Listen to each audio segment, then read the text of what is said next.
नमस्कार दोस्तों, कैसे हो आप सभी। आई होप कि आप अच्छे होंगे, आपकी पढ़ाई अच्छे से चल रही होगी।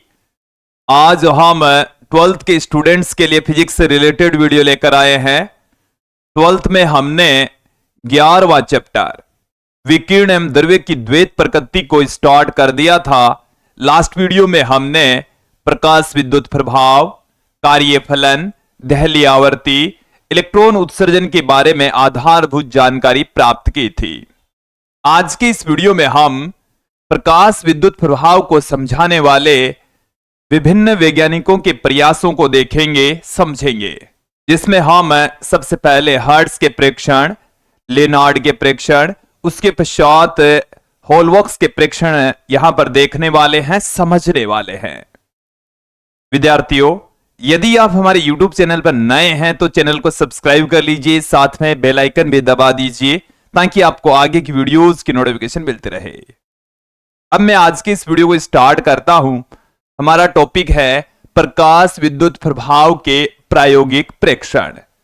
सबसे पहले हम प्रकाश विद्युत प्रभाव को परिभाषित कर लेते हैं। इसकी डेफिनेशन हमने लास्ट वीडियो में देखी थी। देखिए, मैं आपको रिवाइज करवा देता हूं कि जब किसी धातु के पृष्ठ पर पहली आवृत्ति से अधिक आवृत्ति का प्रकाश डाला जाता है तो धातु के पृष्ठ से इलेक्ट्रॉनों का उत्सर्जन होता है। तो इस घटना को हम प्रकाश विद्युत प्रभाव कहते हैं, फोटो इलेक्ट्रिक इफेक्ट कहा जाता है। डायग्राम के जरिए समझ लीजिए। ये हमारे पास में एक धातु है, ये धातु का पृष्ठ है, धातु का पृष्ठ है, और इस धातु के पृष्ठ पर हम यहां पर प्रकाश का आपतन करवा रहे हैं। इस पर यह प्रकाश आपतित हो रहा है। ये यहां पर प्रकाश आपतित हो रहा है। इस प्रकाश की जो आवृत्ति है वो एक निश्चित आवृत्ति से अधिक होती है। उस निश्चित आवृत्ति को हम न्यू नोड से प्रदर्शित करते हैं तथा उसे दहली आवृत्ति कहते हैं। उस निश्चित आवृत्ति को दहली आवृत्ति कहते हैं। प्रकाश विद्युत प्रभाव की घटना के लिए आपतित प्रकाश की आवृत्ति दहली आवृत्ति से अधिक होनी चाहिए।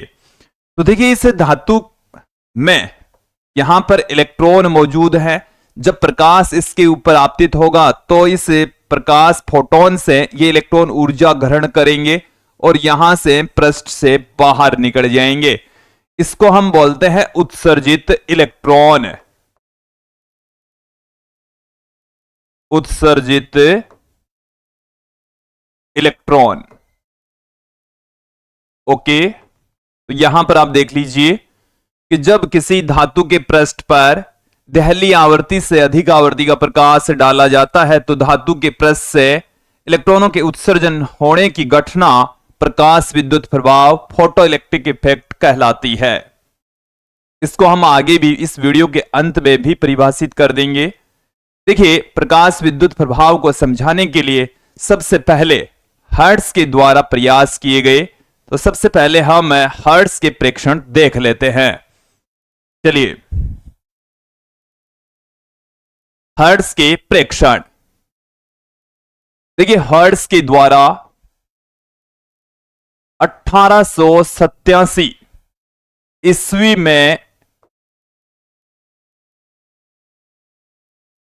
देखा गया। क्या देखा गया? देखिए, ये विद्युत चुंबकीय तरंगों से संबंधित एक्सपेरिमेंट कर रहे थे। इलेक्ट्रोमैग्नेटिक वेव्स के बारे में हमने 8वें चैप्टर में विस्तृत अध्ययन किया था। विद्युत चुंबकीय तरंगों से संबंधित जब हेनरिक हर्ट्ज एक एक्सपेरिमेंट कर रहे थे तो उन्होंने कैथोड पर पराबैंगनी प्रकाश का आपतन करवाया तो प्लेटों से इलेक्ट्रॉनों का उत्सर्जन अधिक होने लगा। हालांकि जब ये अपना प्रयोग कर रहे थे उस वक्त तक इलेक्ट्रॉन की खोज नहीं हुई थी। देखिए, इनका जो एक्सपेरिमेंट है वो क्या है, इसको एक बार समझ लीजिए। देखिए, इन्होंने क्या किया, इस तरीके के दो नुकीले ऐसे दो पार्ट लिए और इनको उच्च विभव वाले स्रोत से जोड़ा, ऐसे उच्च वोल्टता स्रोत से इनको संयोजित किया गया। देखिए ये है एक उच्च वोल्टता स्रोत, उच्च वोल्टता स्रोत मतलब एक बैटरी है। यहां पर आप देखेंगे कि उच्च वोल्टता स्रोत है और ये यहां पर नुकीले दो सिरे हैं, इनके बीच में थोड़ा सा गैप है। वोल्टेज काफी ज्यादा होने की वजह से इस गैप में से भी आवेशों का स्थानांतरण होता है, आवेश गति करते हैं। ये जो आवेश हैं वो इनके बीच में से जो गैप आपको दिखाई दे रहा है, इस गैप में भी चलते, जैसे धनावेश है वो इधर से इस तरफ आते हैं या इलेक्ट्रॉन इस तरफ से इस तरफ गति करते हैं। ओके, ये गति करते हैं। और जब यहां पर स्पार्किंग होती है तो इस स्पार्किंग मतलब आवेश यहां पर त्वरित गति करेंगे और जब आवेश त्वरित गति करते हैं तो यहां से इस बीच वाले गैप से विद्युत चुंबकीय तरंगें बाहर निकलती है, इलेक्ट्रोमैग्नेटिक वेव्स यहां से उत्सर्जित होती है। यह एक्सपेरिमेंट हेनरिक हर्ट्ज के द्वारा किया जा रहा था। हेनरिक हर्ट्ज के द्वारा इस एक्सपेरिमेंट को किया जा रहा था। तभी उन्होंने क्या देखा कि जब ऋणावेशित टर्मिनल से जुड़ी हुई प्लेट, इसको इन्होंने प्लेट सी कह दिया, इस प्लेट को इन्होंने ए कह दिया, इसको इन्होंने कैथोड कहा। इस कैथोड के ऊपर एक आर्क लैंप से प्रकाश का आपतन करवाया। इसके ऊपर किसका आपतन करवाया इन्होंने? प्रकाश का आपतन करवाया। देखिए जो मैं बोल रहा हूं उसको आप अच्छे से समझ लीजिए। इस वाले पार्ट के ऊपर इन्होंने प्रकाश का आपतन करवाया, यहां पर प्रकाश आपतित होता है।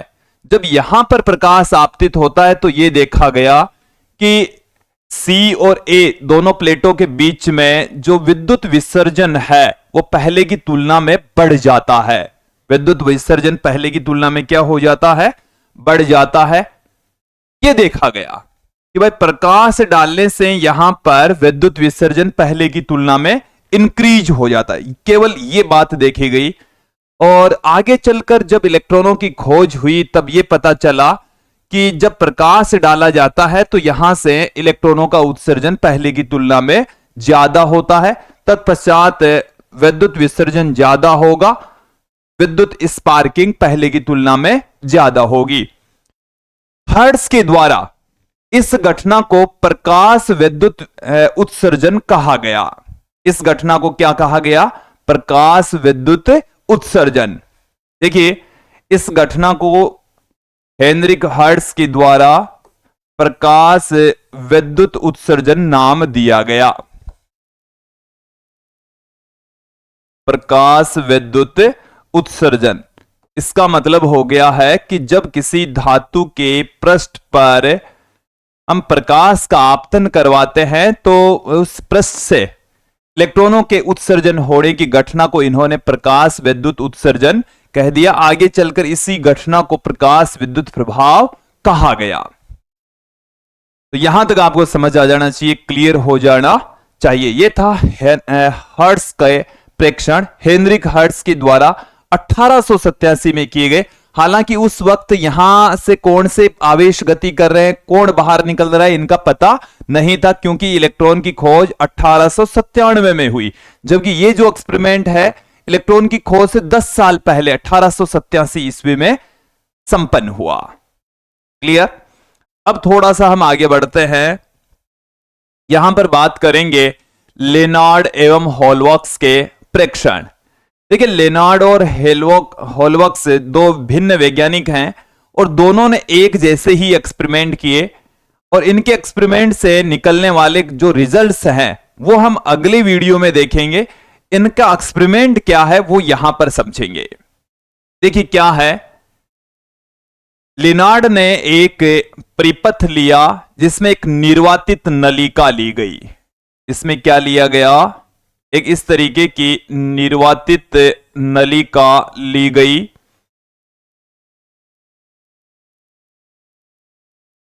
इस तरीके की एक निर्वातित नलिका, इस तरीके की एक निर्वातित नलिका ली गई जिसके अंदर दो प्लेटें, इसमें ये दो प्लेटें इस तरीके से एक बैटरी से संयोजित की गई।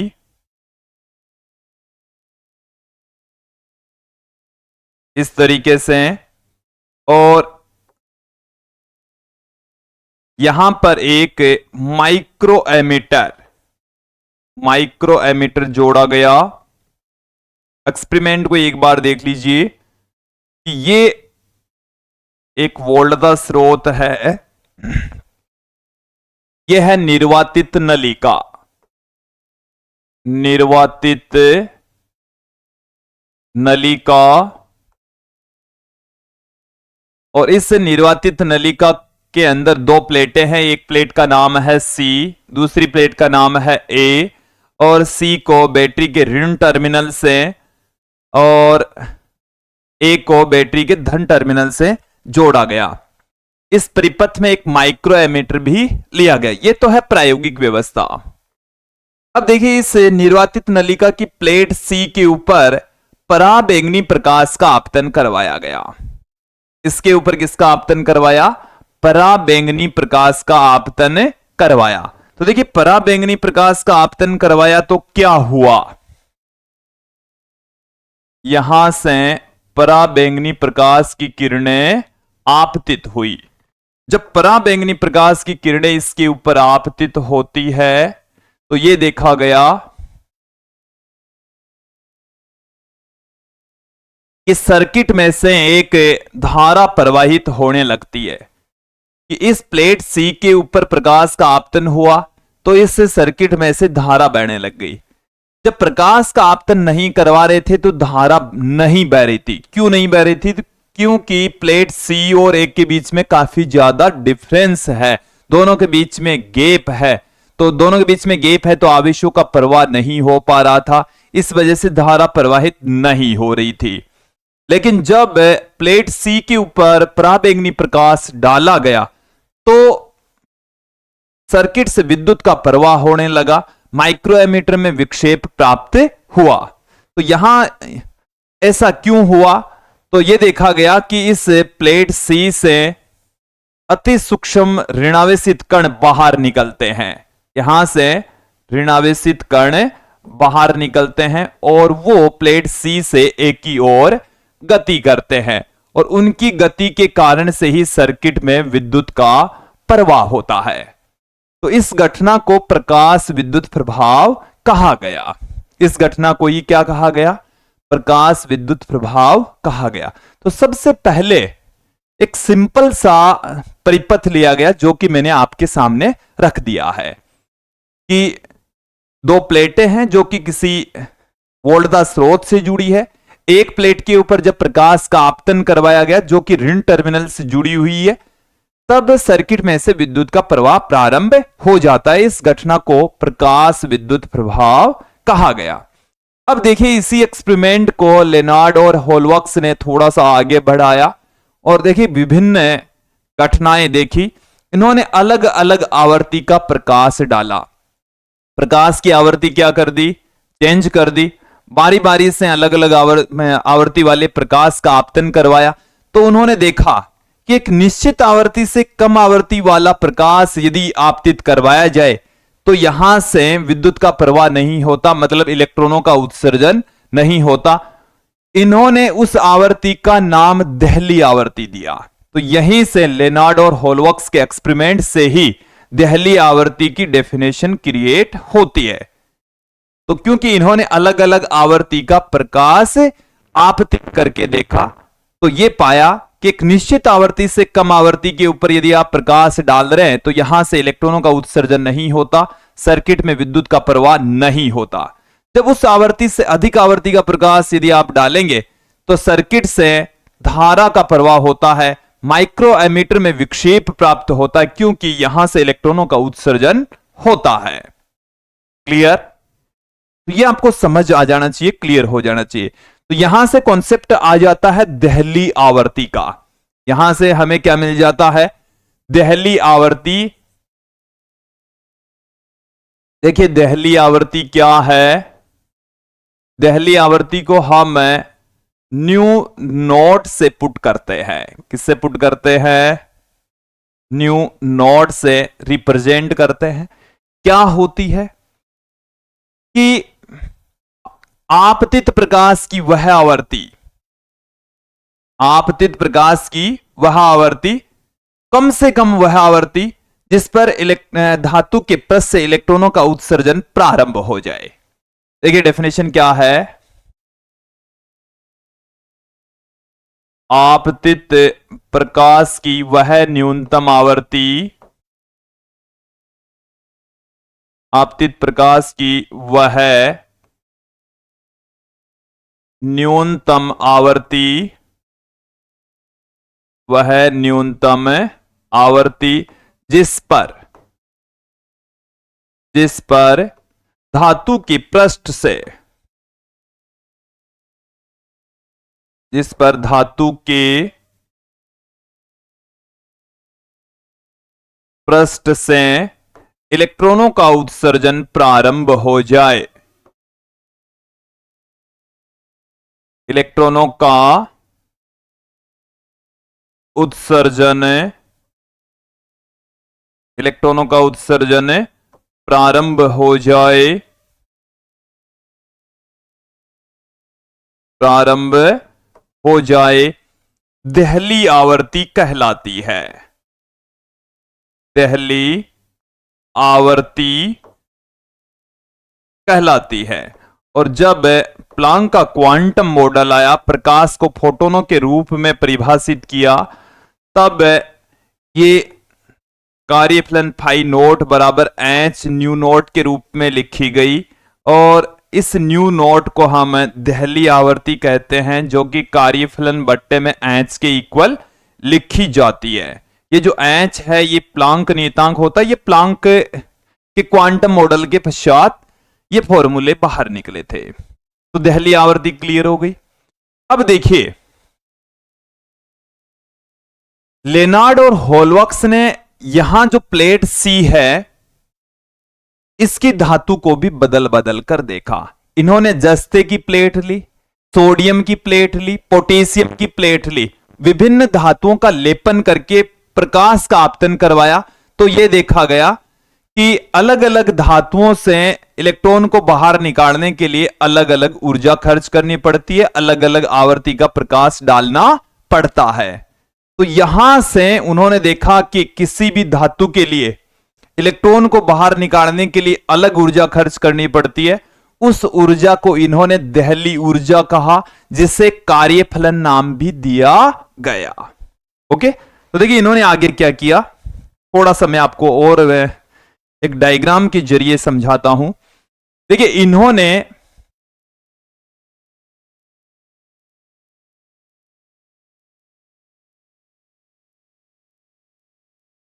ये हमारे पास में है विद्युत दर्शी,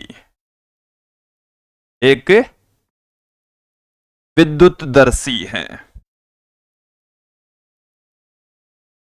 देखिए यहां पर इन्होंने इस तरीके की विद्युत दर्शी में इस तरीके की एक छड़ होती है, और यहां पर दो सोने की पन्नियां लगी होती है। क्या लगी होती है? सोने की पन्नियां यहां पर लगी होती है, जो कि आराम से फैल सकती है, सिकुड़ सकती है। ये यहां पर कुचालक पार्ट होता है, कांच का बना हुआ है, इसमें अक्रिय गैसें भरी होती है। ओके, इसके ऊपर वैसे तो एक चकतीनुमा संरचना होती है विद्युतदर्शी में। ये क्या है विद्यार्थियों? ये जो डायग्राम है वो है विद्युतदर्शी का, विद्युतदर्शी का। लेकिन जो एक्सपेरिमेंट है उसको आप समझें। इन्होंने क्या किया, उस चकती को हटाकर यहां पर एक प्लेट का प्लेट लगा दी। यहां पर क्या लगा दी? प्लेट लगा दी। और प्लेट लगा दी इन्होंने जस्ते की, जिंक की प्लेट लगा दी। यहां पर इसकी प्लेट लगा दी जिंक की, और जिंक की प्लेट लगाकर फिर इसके ऊपर प्रकाश का आपतन करवाया। अब इस पर किसका आपतन करवा रहे हैं? प्रकाश का आपतन करवा रहे हैं। तो यह देखा गया कि यहां से इस प्लेट से जब प्रकाश का आपतन करवाया गया, यह हमारे पास में है प्रकाश। और वैसे सर्वप्रथम जब हर्ट्ज ने प्रयोग किया तब आर्क लैंप से प्रकाश का आपतन करवाया। लेनार्ड ने सर्वप्रथम पराबैंगनी प्रकाश किरणों को आपतित करवाया। फिर इन्होंने क्या किया, अलग अलग आवृत्ति वाले अलग अलग किरणों का आपतन करवाकर यह देखा कि इस एक निश्चित आवृत्ति से कम आवृत्ति पर प्रकाश का इलेक्ट्रॉनों का उत्सर्जन नहीं होता। तो वहां से इन्होंने देहली आवृत्ति को परिभाषित किया। अब देखो, इन्होंने यहां पर जो प्लेट सी है उसको भी चेंज करके देखा, और वहां से यह पाया कि अलग अलग प्लेटों से इलेक्ट्रॉनों का उत्सर्जन करने के लिए हमें अलग अलग ऊर्जा की आवश्यकता होती है। और किसी भी प्लेट से इलेक्ट्रॉन को बाहर निकालने के लिए एक निश्चित ऊर्जा की आवश्यकता होती है, उसको हम कार्यफलन कहते हैं। और ये अलग अलग धातुओं के लिए अलग अलग होता है। तो इन्होंने कार्यफलन को परिभाषित कर दिया था।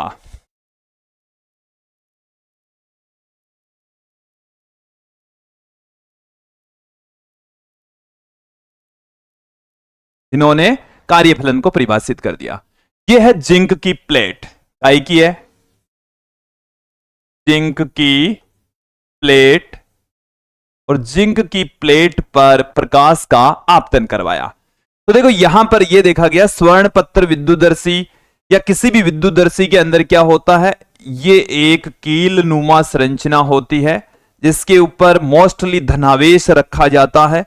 तो देखिए क्या क्या है, इसको एक बार अच्छे से समझ लें कि इस जिंक की प्लेट को पहले उदासीन लिया गया। जिंक की प्लेट क्या है?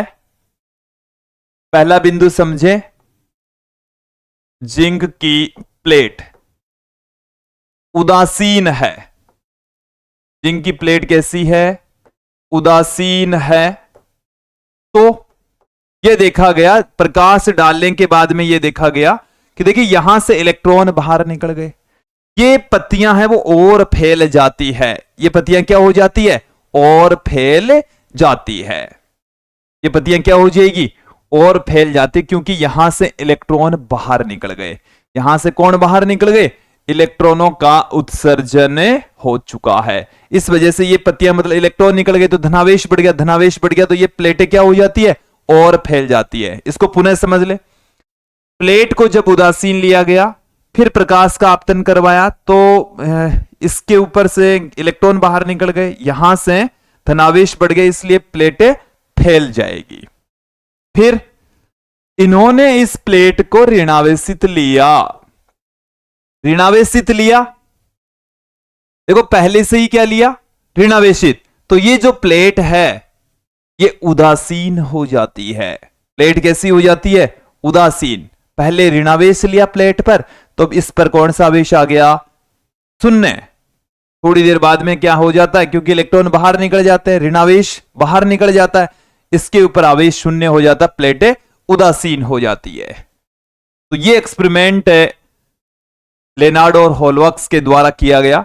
इन्होंने ये कहा कि किसी भी धातु के पृष्ठ से इलेक्ट्रॉन को बाहर निकालने के लिए कुछ ऊर्जा की आवश्यकता होती है, तो उस ऊर्जा को इन्होंने कार्यफलन कहा। और अलग अलग धातुओं के लिए कार्यफलन का मान अलग अलग होता है। देखिए कार्यफलन की डेफिनेशन में आपके सामने पुट कर रहा हूं। कार्यफलन को फाई नोट से प्रदर्शित करते हैं। क्या है? किसी धातु के पृष्ठ पर आपतित प्रकाश की वह न्यूनतम आवृत्ति किसी धातु के पृष्ठ पर आपतित प्रकाश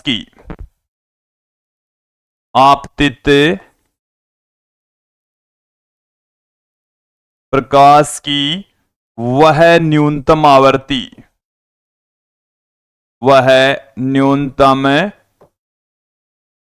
आवर्ती जिस पर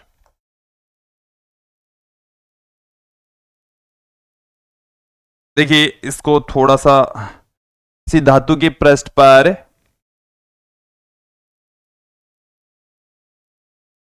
आपतित प्रकाश की वह न्यूनतम ऊर्जा, आपतित प्रकाश की वह न्यूनतम ऊर्जा, आवर्ती की बजाय क्या आएगा, ऊर्जा, वह न्यूनतम ऊर्जा जिस पर धातु के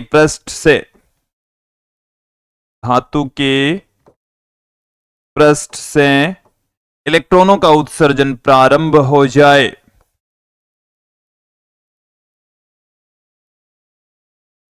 इलेक्ट्रॉनों का उत्सर्जन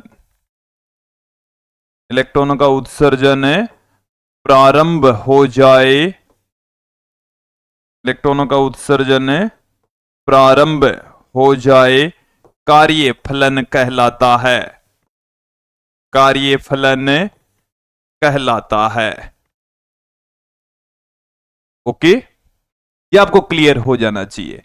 तो देखिए इन्होंने अलग अलग धातु का प्रयोग किया, जिसके आधार पर एक महत्वपूर्ण निष्कर्ष निकला कि अलग अलग धातुओं के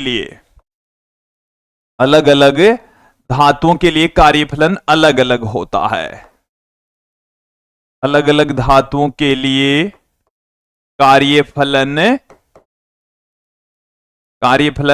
अलग अलग होता है, अलग अलग होता है।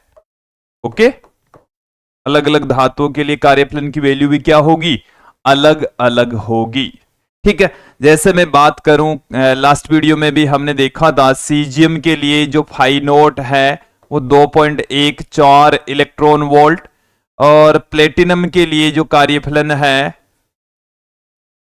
वो फाई नोट बराबर सबसे ज्यादा 5.65 इलेक्ट्रॉन वोल्ट होता है।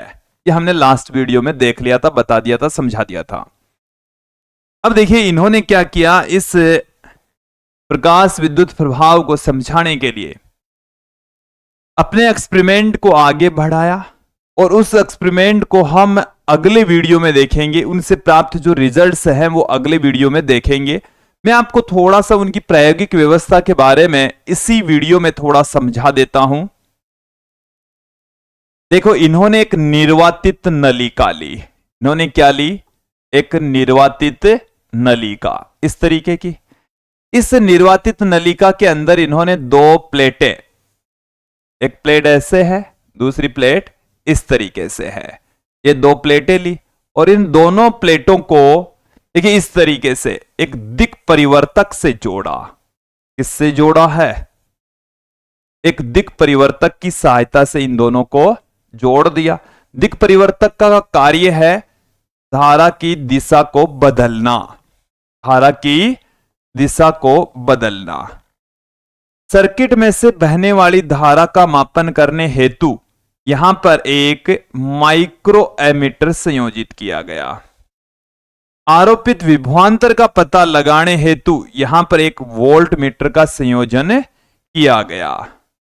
धारा का मान, या हम बात कहें कि वोल्टेज का मान कम ज्यादा करने हेतु यहां पर एक धारा नियंत्रक मतलब विभव विभाजक को संयोजित किया गया।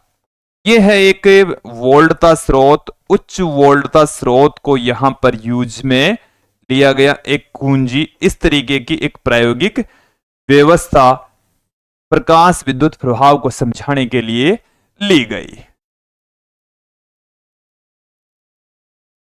देखो ये पॉजिटिव टर्मिनल है, तो ये पॉजिटिव ये नेगेटिव, और ये पॉजिटिव ये नेगेटिव। ये है धारा नियंत्रक, ये है कुंजी, और ये जो प्लेट है इसको नाम दिया गया C, इसको नाम दिया गया A।